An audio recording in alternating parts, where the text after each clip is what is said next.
Well, I'm getting down to the last few bits, cleaning up my parts, making new lines. Let's see what I removed was this guy. Actually would have been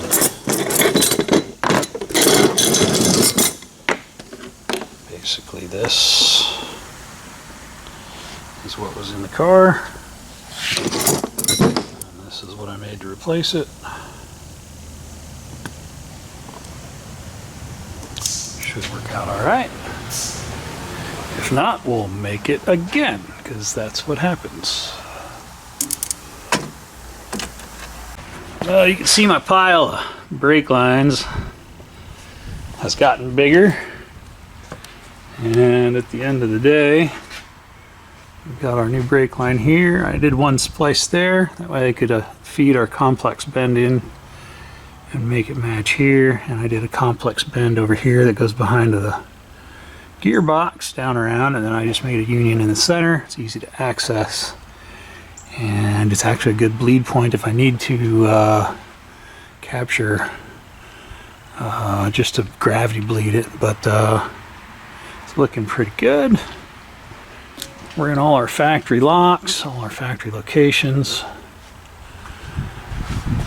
Our reservoir is all cleaned up and back in place. Our reservoir feed line comes down above the frame, back around. It's just one piece all the way back. This one comes from the block. I ended up putting a union here, which I had to order the unions, but they'll be here tomorrow. So I can put the union in and bleed it. So I have one union there, and I have one union there in all of the brake lines that I did. This line was pretty complex, but I was able to snake it in there and make it work. The rear brake line's in and strapped down with its factory straps. I have a strap put here and one here. This one will definitely go back in. This one may not get all three. We'll see how that works out here in a minute. My factory fuel line is next. You can see it's strapped in off the tire. It's got a hook here. It's got a clip there, which I think, yeah, I've already got it out of the clips. But that fuel line's pretty gross on the inside and the outside, so we're going to replace it. I decided I would cut it right here, which is a nice, easy access point. I might cut it here, but I think here's where it's going to be, because it'll allow me to make one piece from the fuel tank inlet up over the axle hump and down to this point, do a union here. And then this is just a straight run up to here, so I can make my intricate bends and then just run the straight line in and then cut it to length and then flare it in the car to make my union. So I think that's the right way to do that one. It's just another, whatever, 5/16 line. So we'll move on to that next, making headway. It's a lot of little dumb stuff, but it takes a lot of time to run them exactly the way they were run previously, but it looks nicer, and for what this car is, we want it to have a certain look. Not that anybody's going to be looking at the brake lines, but I will be every time I'm under it, and I'll have a sense of pride of knowing that I did them as best I could at the time.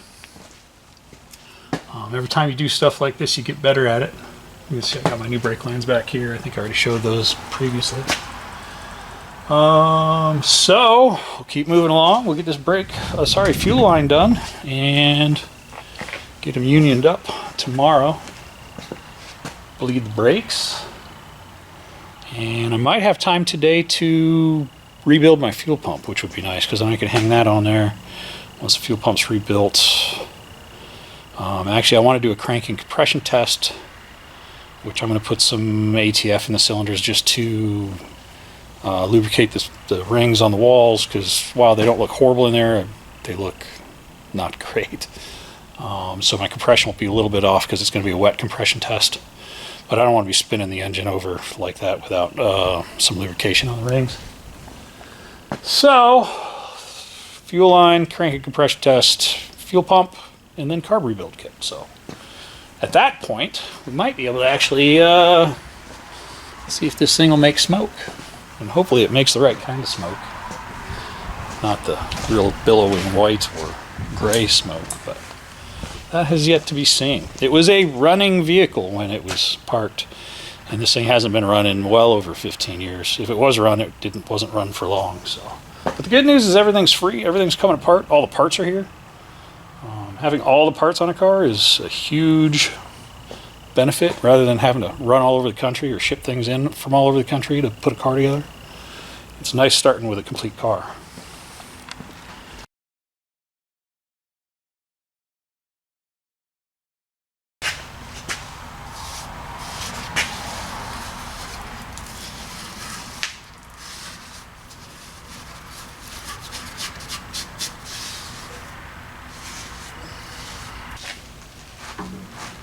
Oh, it's a boxed frame back here, fully boxed. That's nice. Drop this down a little more.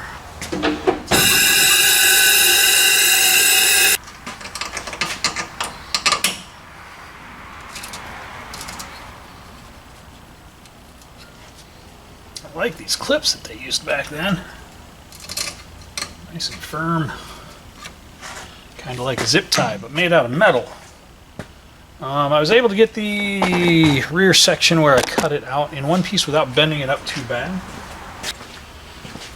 So this gross, nasty looking thing is pretty much in its factory dimensions, so I will try to duplicate it, although instead of using a line fitting, we're just going to do a bubble on the end and use rubber hose because it's all that's necessary, and that's all that the new sending unit is set up with. So keep it simple, do it like we did from, you know, all the way through the 70s, 80s, into the, well, until we went to fuel injection. So,